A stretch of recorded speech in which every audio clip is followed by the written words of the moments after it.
you know how to be cooking. I had to check you out, so I'm with that.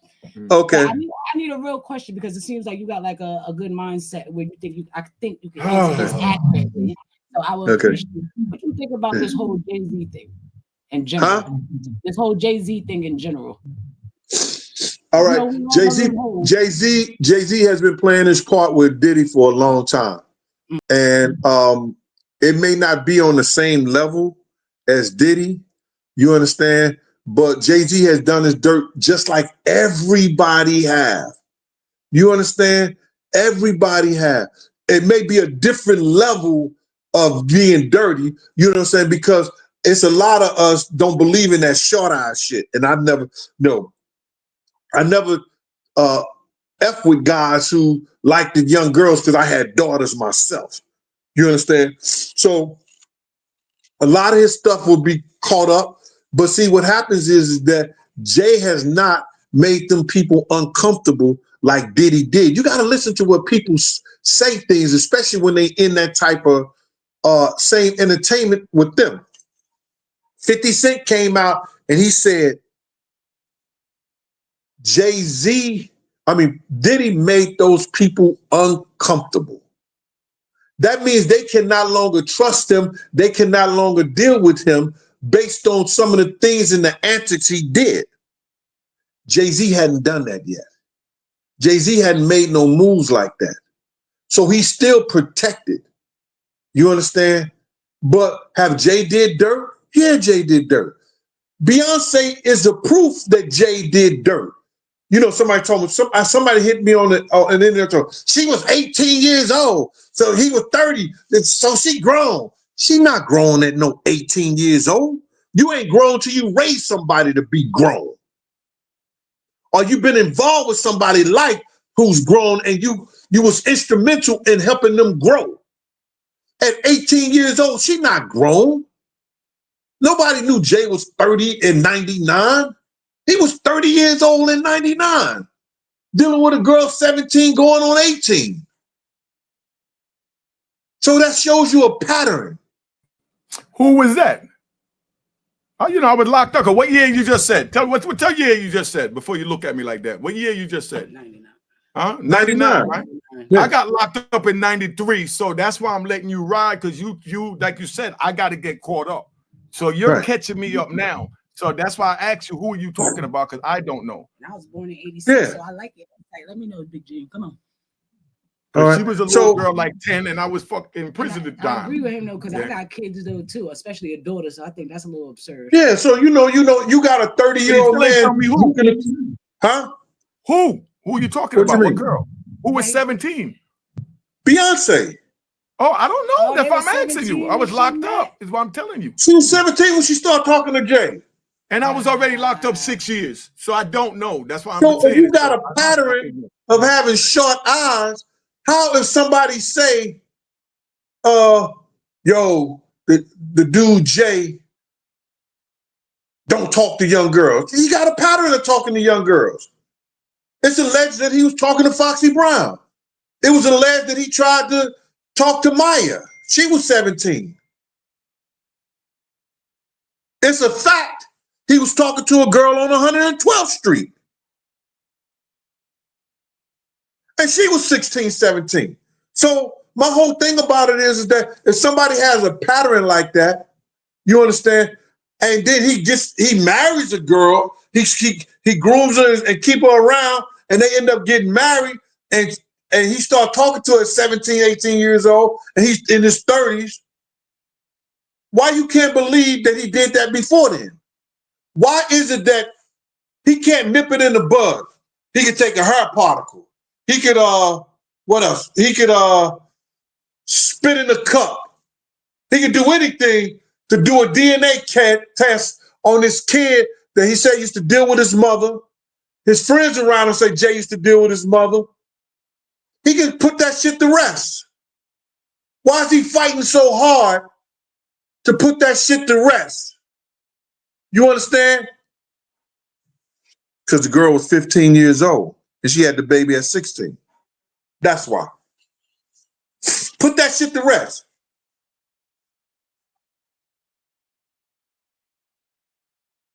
I can't hear y'all now.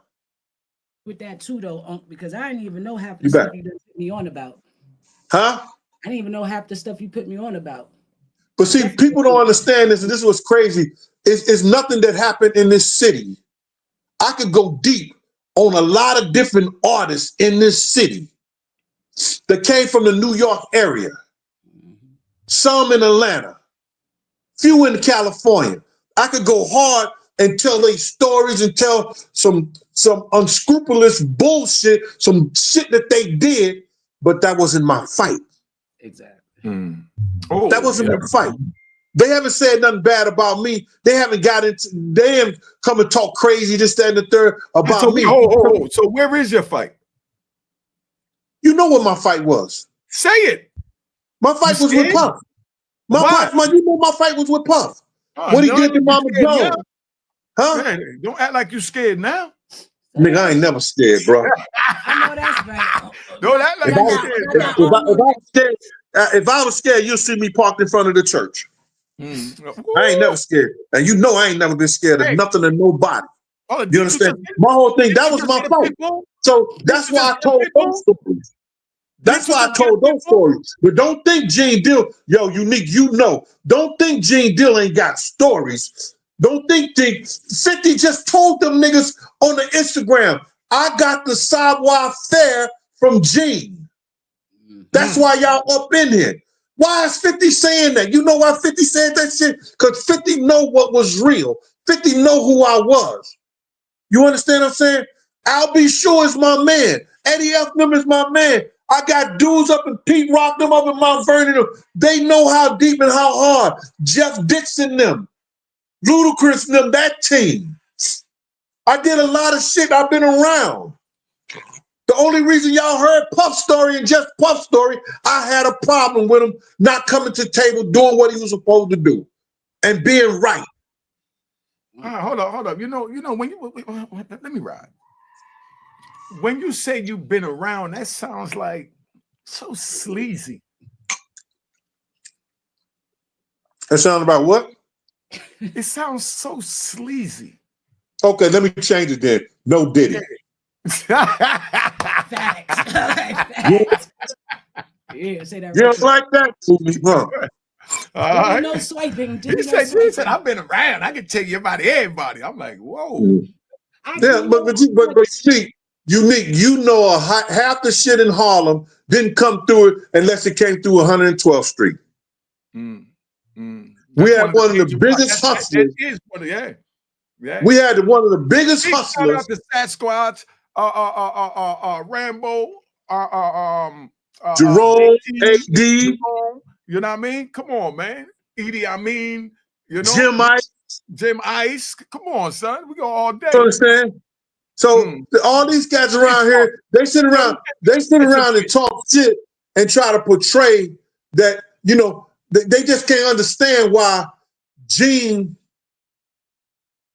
is known and been around and never got into no shit, whereas that he sold drugs and did all that other clown shit. And I'm not saying what you did was a clown shit and stuff like that. That wasn't my life pattern. That ain't what I chose to do. You understand? Hey, from where I'm at, you know what I did. Hold up, man. God, can you shut up for a minute? Thank you. Ooh, round of applause for him shutting up. Now, from where I'm at now, you're 100% right. That was some clown shit. You know what I mean? Because I'm sitting here juggling my freedom in my hand and being away from my baby for 26 and a half years. So yes, from where I'm sitting now, it was some clown shit. And whatever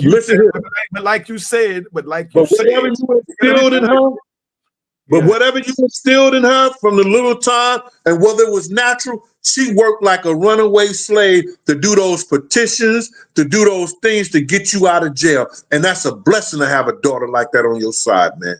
Round of applause. You think I didn't know about that, huh? She was active and doing the right thing to help you in those petitions to get your ass out of jail, bro. But when should she have done anything less? But I'm just trying to say, when I was down in the dark too, regardless where he was out, he still helped me battle and maneuver around to be able to get back right. So no matter where he was at, he was always able to instill whatever I needed instilled in me because we all walk in redemptions at the end of the day. You know what I'm trying to say? So it's like everybody got a story to tell. He definitely helped me get through my story. That's because when I was on the East Coast, her mother brought her to see me every 2 weeks. And that was a blessing. So I got a chance to raise her every 2 weeks. You know what I mean? Out the move. You know what I mean? I learned how to play spit behind the glass. You know what I'm trying to say? Hey, yo, listen. She been to 80X Supermax. Wow. She went to 80X Supermax. That was like 97, right? Yes. How old was you in 97? So they know. Like 12? Yeah, I was like not even, probably like 10 because I was born in 86. 86, yeah. You was 11. 97, she came to see me in 80X, and my other baby was only like about 3 years old. Yeah. And it's crazy that her first memory of me, Gene, and it hurt me to my heart to even have to know that. You know what I mean? But I don't have a problem hearing it because it's the facts. Her first memory of seeing me, her father, was in that place with all the barbed wire in the basement behind the glass. Yeah. Now, if that's not some clown shit, juggling, selling drugs, breaking the law, risking going through what I'm telling you I went through. My man, your life is a movie. I don't understand why nobody, because you did it different and you did it like no other. And with the stories that you could tell and how I could play, that's better than fucking Paid in Full. Okay, let me see. How would you tell it? Give us a quick rundown. Let's hear right off the top of your head. Where would you begin? Let's hear. And just this is where I would begin, because you always wanted to excite the crowd, right? You want something to grab the moviegoers and stuff like that. If I was doing your movie, I start off with the fact when Dougie Fresh came to our fish store and he said that you had a hit out on him to kill him for $10,000. That's why I would start the movie out at. He brought Miss Jones to the fish store.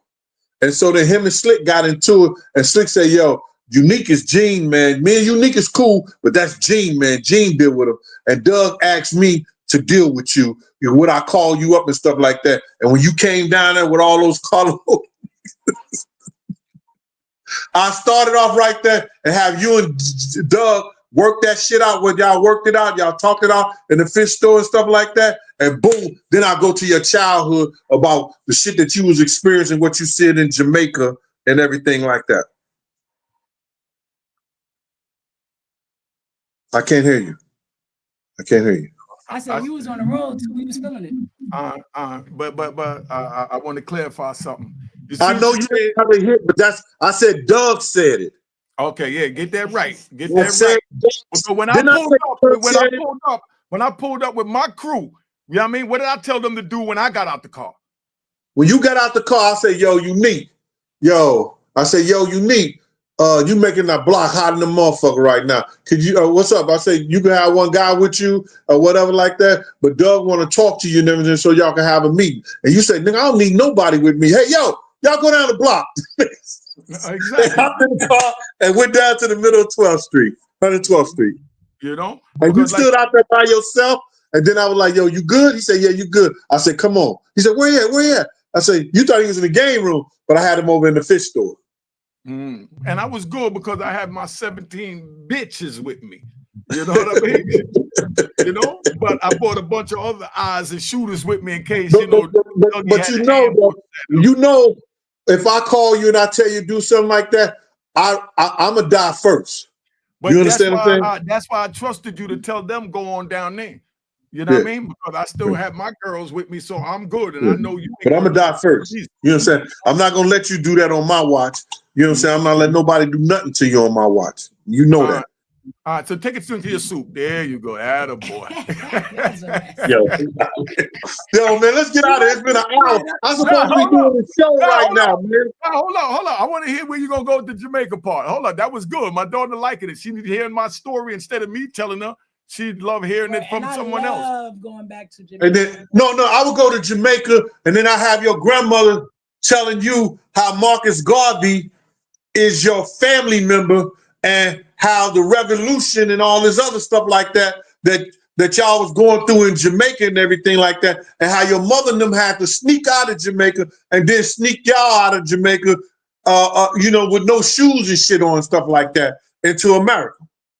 And then I put you in wherever you was at, Brooklyn, Harlem, or whatever like that, to do the little childhood stuff like that, you get in trouble, and then boom, I put you in the 80s.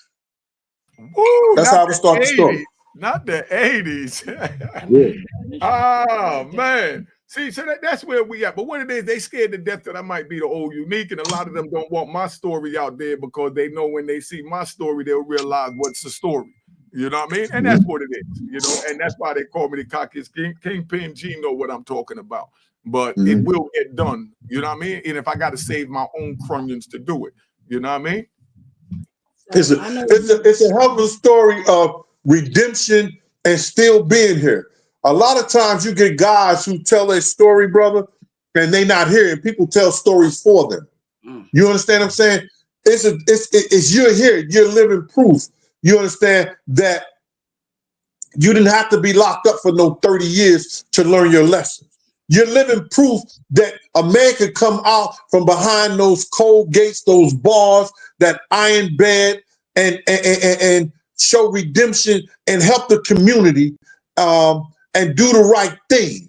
You know what I'm saying? You are a prime example of an individual that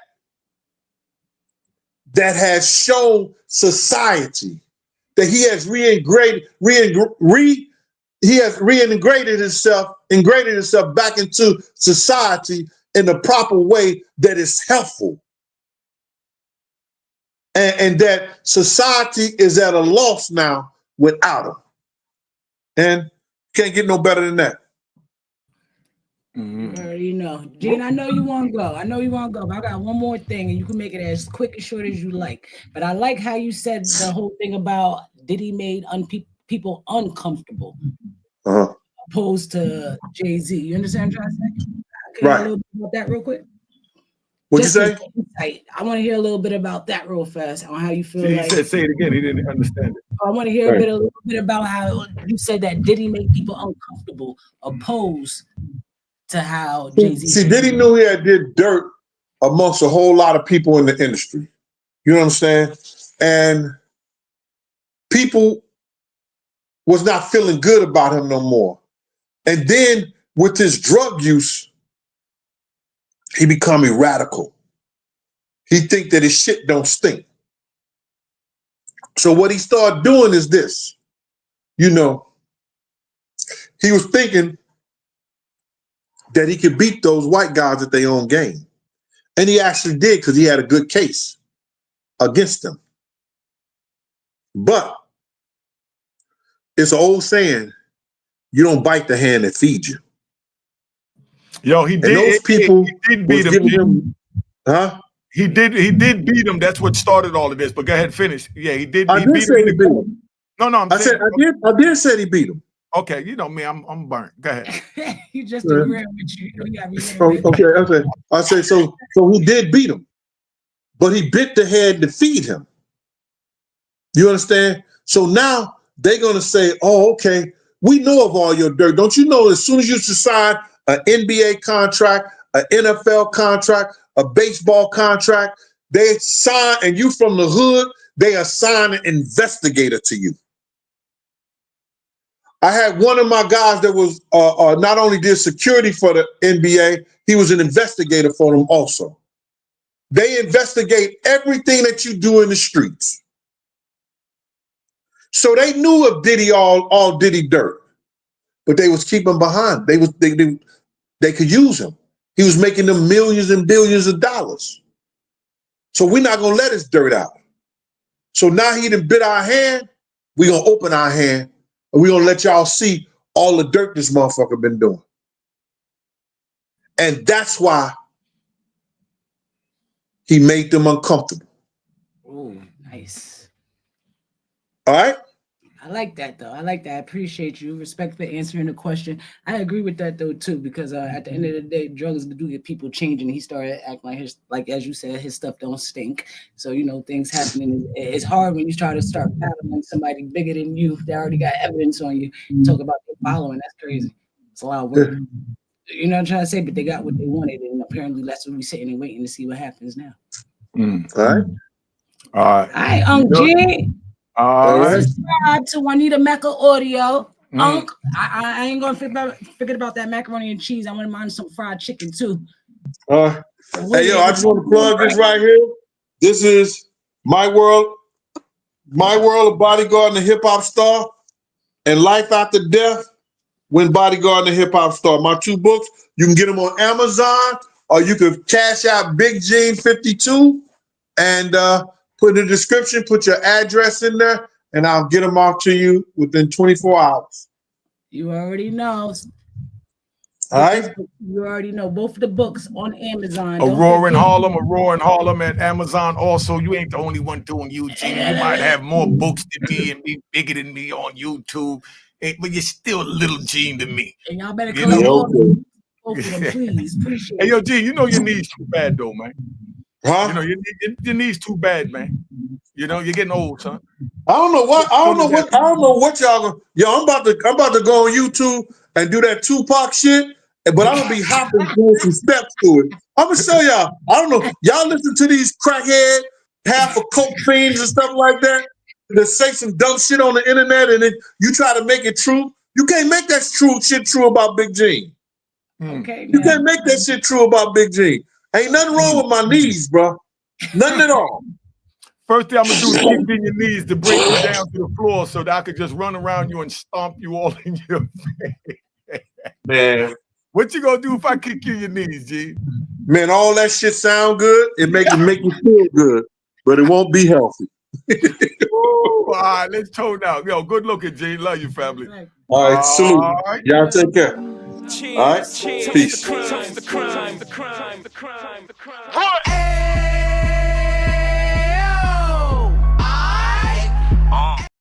Hey, Gene. Yeah. Yeah, you can't go off yet. Don't go off yet because it got a process. Just leave it on. You could get up though. All right, I'm gonna call you. Leave it on. You just leave it. Right. You leave it on. Yeah. All right, you could get up. I'm gonna call you on the phone. All right. All right. Let's go back to that.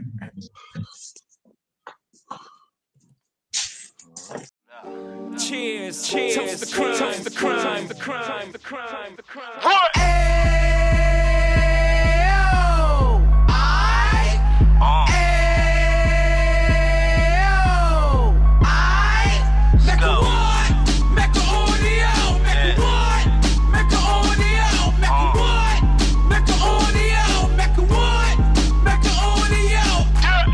Fresh out the can of 26, yeah. He back on the strip, getting back in the mix. Yeah. What he mentions a gift. Bruh. You stand up 10 toes down, and I suggest you pay attention to this.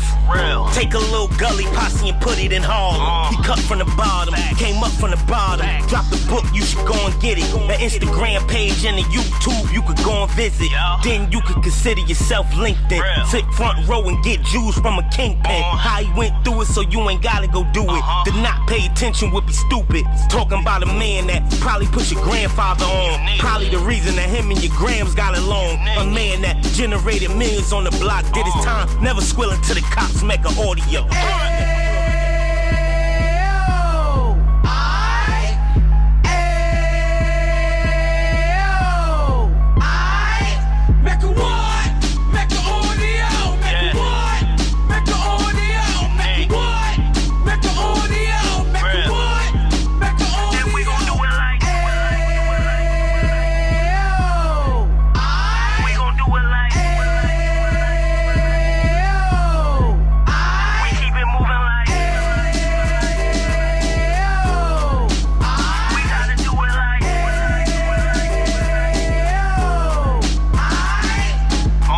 Get it live like 2 G's in the 90s. Drop top beamer so shiny. I let shorty go, she was whining. Treat her like my past, she behind me. Spend a couple bands on the Dapper Dan. You be back again, getting green like a Packers fan. No cap, it's a roaring uptown. They be horn uptown, Dominican bust downs. Now we on the positive, we got a lot to give. Now he trying to stop the kids from being inoperative. So take heed, homie, lend a ear. He started in uptown, he gon' finish dead. But now it ain't about selling drugs, buying cars. It's about buying property to make the community ours, so we can give back to the